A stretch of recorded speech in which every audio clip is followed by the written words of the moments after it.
Allez, bienvenue dans une nouvelle vidéo. Aujourd'hui, on va s'intéresser sur la possibilité d'aller exporter vers un Excel ou en fait c'est une page Google Sheet, eh ben, des données de Home Assistant, des données pour générer des statistiques au long terme, typiquement minimum de la périodicité de l'ordre de 24 heures et plus.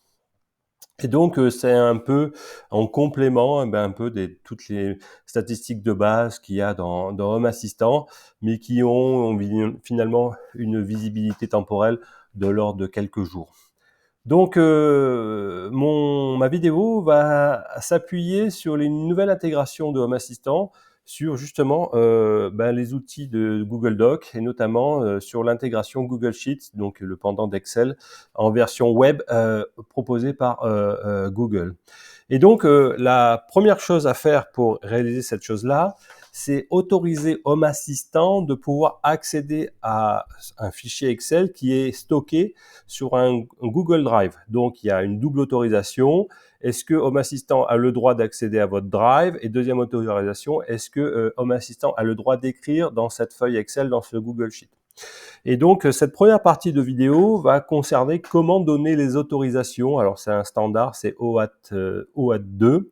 Voilà, comment accéder et donner ces droits-là à Home Assistant. Puisqu'il faut rendre à César ce qui est à César, eh bien, je me suis fortement appuyé sur cette excellente vidéo de cette chaîne Smart Home, qui est vraiment très bien faite. Donc, je reprends un peu les premières directives, en tout cas sur l'intégration de Home Assistant dans l'environnement console Google. Alors, pour cela, vous allez au préalable aller sur la page de Home Assistant sur Google Sheets, notamment donc le pendant d'Excel, et notamment vous allez cliquer comment générer justement ces fameux client ID et client secret, c'est les deux informations qui vous permettra d'autoriser Home Assistant à faire ces choses-là. Donc, vous cliquez ici, voilà, par exemple bouton droit, pouf, et ouvrir dans un nouvel onglet. Donc, tout ce que je vais continuer à dire va nécessiter que vous ayez au préalable un compte chez Google, d'accord? Donc, c'est un prérequis. Donc, créez-vous un compte, une adresse mail chez Gmail, n'importe quoi. Il va falloir un compte actif chez Google. Donc, ça, c'est le prérequis étape 0. Donc, quand vous avez ouvert cette page de console cloud, ici, vous avez plusieurs projets en cours. Donc, moi, j'en ai pour l'instant 2. Et ce que l'on va faire, c'est qu'on va créer un nouveau projet spécialement pour cette intégration. Donc, vous cliquez ici et vous allez sur Nouveau projet. D'accord? Et là, vous allez lui donner un nom. Bon, on va lui appeler, par exemple, Home Assistant. Voilà, et vous cliquez sur... Alors, je ne me suis pas trompé, comme je ne vois rien, j'ai dû mettre un S en trop. Non, voilà, hop, voilà qui va bien. Vous cliquez sur Créer. Et donc là, il va mouliner à droite. Là, vous voyez, là, il crée plein de choses. Blablabla, il mouline. Voilà, ça va prendre quelques secondes. Et puis voilà. Donc, il va vous dire, j'ai créé le projet. Alors, si vous cliquez sur confirmer le projet ou activer l'API, il va vous mettre en grisé les choses normalement. Donc, vous n'avez pas le droit ou un message d'erreur comme quoi ça n'a pas encore été fait. Alors, ce qu'il faut faire maintenant, c'est que vous cliquez sur le nouveau projet qui a été créé. Donc, je vais sélectionner sur ici, en assistant. Voilà. Et donc, maintenant, vous allez configurer les choses pour notamment donner accès à un minimum aux deux API de Google Drive et de Google Sheet respectivement. Donc, maintenant, vous allez ici là-haut et vous cliquez sur après API et services. Et après, peu importe, on va commencer par le commencement. Donc, on va faire écran de consentement out. Une fois que vous êtes là, vous allez cliquer sur externe ici, d'accord? Et puis, vous allez faire créer. Et là, il va vous demander un nom d'application. Alors attention, les informations qui vont apparaître et qui vont être générées là vont être importantes, il va falloir les sauvegarder. Alors, je vous rappelle que ce projet que je crée, et pour un cadre dans cette vidéo, c'est pas celui que j'utilise pour chez moi, donc les identifiants que vous allez lire ici sont pas bons du tout. Alors, vous allez donner un nom d'application et on va l'appeler Home Assistant Credential. Voilà, bon, peu importe. En tout cas, ce nom va être utile à un moment donné dans Home Assistant. À un moment donné, il va vous demander cette information, donc il va falloir le stocker. Alors attendez, voilà, si j'ai pas fait de faute. Ce que vous faites, c'est que vous ouvrez un petit document, hop, et vous stockez ces premières informations. Voilà, Home Assistant, Credential. Et après, il va vous demander une adresse mail. Alors là, je vais mettre ici, donc ça va être flouté pour vous, parce que ça, c'est une adresse un peu plus perso. Et il va falloir, ici, tout en bas, remettre cette adresse mail. OK.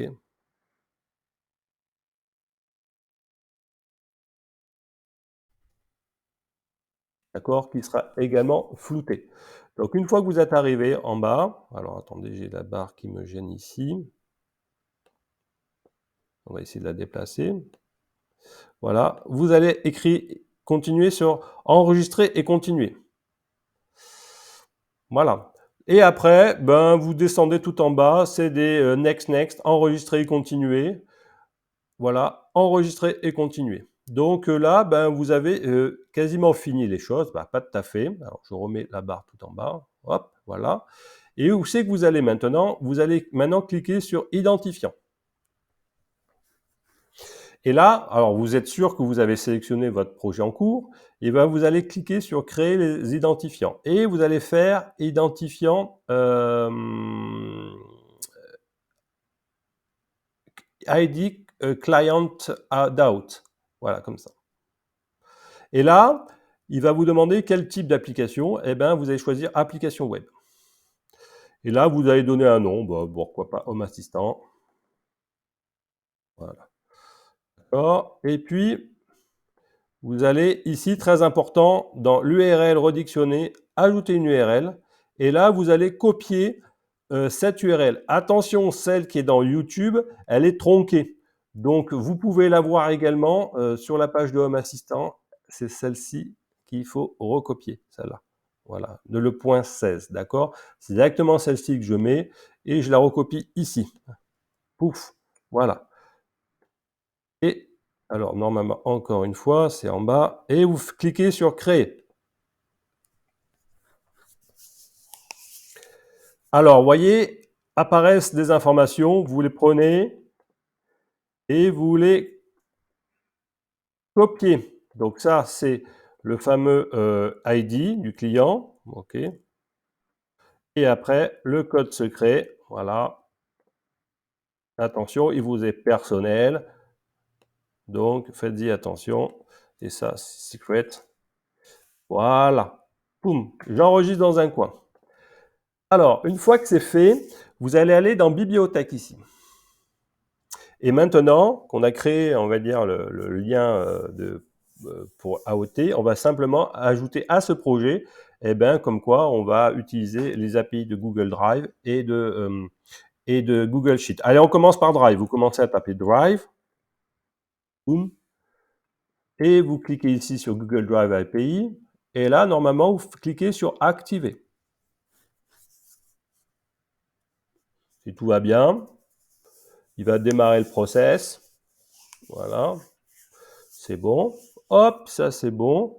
Et puis on va recliquer sur Bibliothèque et on va mettre Google Sheet. Alors vous écrivez Sheet, hein. Hop, feuille de style. Cliquez, activer. Vous avez compris le truc.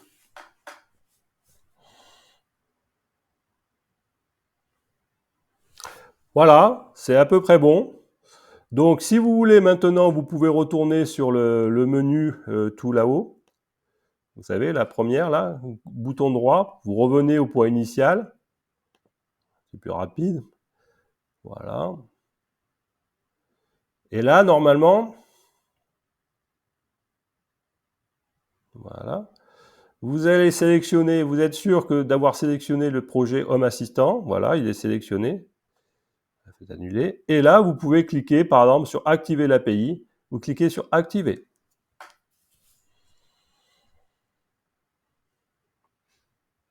Une fois que vous avez validé la clé ici, il nous reste à mettre en production le projet. Donc, vous revenez sur l'écran. Ici, vous avez un bouton qui s'appelle Publier l'application. Ben, vous cliquez dessus. Et puis, vous confirmez la publication. Et donc là, normalement, c'est en cours de production. Donc maintenant, tout se passe dans Home Assistant. Donc, vous cliquez sur Settings, OK, et vous allez dans Intégration. Première chose à vérifier, c'est que vous êtes sûr, là, dans les 3 petits points, vous allez afficher les credentials qui sont en cours d'application et soyez sûr que vous n'en avez pas un lié, par exemple, à Google Sheet. Moi, j'en ai un lié à mon Google Calendar. S'il y en a un, vous cliquez dessus et vous l'effacez. Il y a un Remove ici. OK, vous soyez-en sûr. Donc là, on est bien. Et donc, vous êtes sûr maintenant d'appuyer sur Ajouter intégration. Vous commencez à taper Google. On va mettre voilà, on tape sur Google et on va choisir Google Sheets en bas. Là, il va vous demander les fameuses informations que vous avez rentrées au préalable. Donc, on va commencer. Home Assistant Credential. Là. Après, le fameux ID, le truc à rallonge là, qui se termine par une URL. Là. Et enfin, le secret ici, paf, paf, ici. Et vous cliquez sur Add. Quand vous arrivez ici, vous avez le pop-up du Google qui arrive et là, vous sélectionnez l'adresse que vous avez mis en développeur. Hein, OK, donc moi, elle sera un peu floutée. Et là, il va vous dire, ah, voulez-vous ajouter votre compte Google? Et vous cliquez sur Continuer. Voilà. Et là, c'est link. Et on fait clic maintenant dans Home Assistant. Oui, on link l'account. Tout, normalement, vous allez voir que c'est créé, finished. Et vous avez Google Sheet qui est opérationnel, entre guillemets. Alors, pour de suite vérifier les choses, vous allez dans Developer Tool, OK, et vous allez dans Service. Et là, vous allez chercher le service Google Sheets Append to Sheets. OK. Bon. Et là, normalement, ici, dans la partie Sheet, ici, vous devriez pouvoir sélectionner la fameuse intégration Home Assistant Google Sheet que vous avez. Et si elle n'apparaît pas, comme dans ce cas, eh ben, c'est lié à un bug des dernières versions de Home Assistant. Donc, si vous voyez cette vidéo un peu plus tard, j'espère qu'il sera corrigé. Vous allez pouvoir choisir ici Google Sheets dans la liste des applications. Alors, comment faire? En fait, ce truc-là, on peut le voir en mode YAML, là, go to mode YAML. Et qu'est-ce qu'il demande? Il demande en fait un entity ID, le numéro de l'entité qui appelle associé à cette entité, à cette application Google Sheets. Comment récupérer cette information? Alors, si vous avez installé sans Basher, vous devriez accéder dans votre réseau local à l'adresse IP de votre Home Assistant, ou vous pouvez aller le fouiller dans le File Editor, mais attention, il y a un truc particulier, c'est que ce fameux répertoire qui se trouve dans Config, c'est un répertoire caché. D'accord? Et donc, attention, si vous avez un Windows de base, les répertoires système, etc. sont cachés. Donc, vous ne devriez pas forcément voir, vous voyez ce petit fichier qui est un peu grisé, le point storage. Donc, pour cela, il faut que vous cliquez barre droite et normalement, vous devriez avoir les outils qui concernent les options, personnaliser les barres de tâches ou dans plus d'outils. Alors, je ne sais plus où c'est exactement. C'est dans les outils qui permettent d'afficher d'options de dossier et qui permettra d'aller afficher les fichiers système. D'accord? Donc, alors, une fois que vous avez activé cette option, vous cliquez sur Storage, il devrait apparaître. Vous avez point cloud et point storage. Vous cliquez dedans et le fameux fichier qui nous intéresse, c'est celui-ci, Core Device Entities, ici. Vous voyez? Donc, vous cliquez dessus et bouton droit, moi, je vais l'éditer avec Notepad++, mais avec Notepad de base, ça suffit. Voilà. Et ici, vous allez faire un CTRL F. Hop. Et normalement, si vous tapez Google Sheet, vous devriez avoir trouvé cette information. Et là, vous allez trouver ce fameux numéro ici. C'est votre fameuse Entity ID que vous allez avoir besoin. Donc, on va le stocker momentanément. Ici, l'Entity ID. Ici, je le stocke ici. Bon, on a tous les éléments. On a tous les éléments pour faire un test. Alors, ce qui va être important, c'est que dans votre Google Drive, il a donc créé l'intégration Home Assistant. Il a donc créé un fichier qui s'appelle Home Assistant. Voilà, qui est là. On va cliquer dessus. Pouf. On va double-cliquer dessus. Et normalement, il est vide. Donc, vous allez voir, Il est strictement vide, il est vide. Bon, et on va faire un test d'utilisation. On est toujours sur la page service que je vous ai montré tout à l'heure. On va récupérer la doc et vous voyez dans la partie Create Events, etc., Append Sheet, vous avez un petit exemple. C'est ce qu'on va faire. Voilà, on recopie le truc. Pouf. Je fais un copier-coller et je vais ici, je vais dans le mode YAML, etc. Je colle. Et là, vous voyez, la fameuse Entity ID, je la récupère. Poum. Et on va faire un test que ça fonctionne bien. Donc, je remplace ici. Voilà, pareille chose. Et on va appeler le service. Et si tout va bien, vous allez avoir 3 colonnes qui vont se remplir. On appelle le call service. Voilà. Ah, alors, qu'est-ce qui se passe? Ah, c'est que forcément, vous voyez ici, le worksheet, c'est card changing. On va le renommer et ce qui se passe, c'est que par défaut, votre feuille de style ici en bas s'appelle feuille 1. Voilà. Alors, hop, ici. Et on va la renommer genre data, par exemple. On va l'appeler data. Voilà. Tac. Et on va retourner ici, excusez-moi, et on va changer le nom ici. Ça, c'est le nom de la feuille de style dans laquelle vous voulez écrire. On va l'appeler data. Allez, on colle le service. Et si tout va bien, vous avez une flèche verte. Et regardez, par magie, normalement tout là-haut, alors on va y arriver. Regardez ce qui a été écrit. Eh bien, nos informations. Donc, c'est assez génial. Et donc, dans la suite, on va créer une automatisation très simple qui va permettre d'exporter toutes vos variables Home Assistant. Dernière étape de cette vidéo, on va créer une automatisation qui va exporter nos données sensibles pour faire des statistiques au long terme. Donc, on va aller dans automatisation. Alors, vous pouvez passer directement par le fichier YALM. Je vous mettrai également l'automatisation que j'ai écrite en exemple. Mais voilà, on va le faire en automatisation. Vous allez créer une nouvelle automatisation. Voilà. Alors, on va commencer par une automatisation vide. Et en fait, comme il y a cette histoire de Entity ID qui bug un peu pour sélectionner le Google Sheet application, on va se mettre directement ici en mode YAML. Voilà, pouf. Voilà, en fait, c'est comme si j'attaquais directement le fichier automatisation.yaml. Et vous allez prendre mon fichier là, voilà, ici. Je vais vous recopier l'application proprement dite, enfin l'automatisation proprement dite, pardon. Voilà, je prends ça et je colle à la place, je sélectionne, poum, voilà. Et qu'est-ce qu'on va avoir dedans? Bon, je vais vous expliquer. On va retrouver qu'on a une automatisation qui se déclenche à 23h59 et 59 secondes pour exporter. Donc, c'est un trigger time, rien de très compliqué. Et il n'y a pas de conditions particulières. Et qu'est-ce qu'on fait? Eh ben, on appelle justement le fameux service ici de Google Append. Voilà. Alors, au préalable, pour vous faire un effet démo, je vais effacer le contenu des lignes que je vous venais de faire. Ouf. Supprimer les lignes, voilà.